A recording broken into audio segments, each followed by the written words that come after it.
که با دستگاه رسوب شکن میخوایم اینو امتحان کنیم.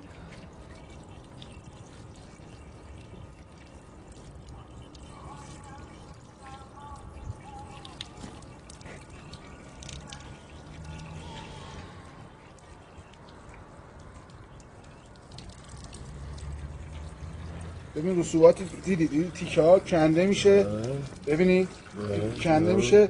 ببینید الان ما اینجوری برفرض این رسوب پایین رسوب بیشتری داره.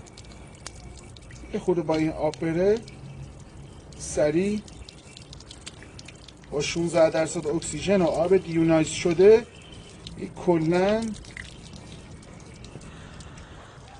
همه رو برمی‌داره میاره. اینا ببینید کند بازم بزرگا رو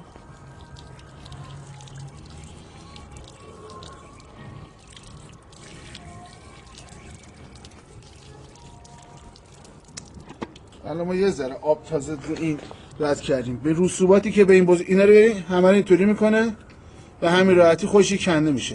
ولی مثلا اینا ببینید سخت کنده میشه. درسته اینا با فشار خیلی زیاد هم شاید نره. ولی اینجا رو ببینید تمام این رسوبات همه رفت. این رسوبات هم ببین اینطوری میکنه یعنی خیلی راحت آماده یه ذره آب رفت روش آماده کندن هیچ رسوبی اینجا دیگه نذاشت.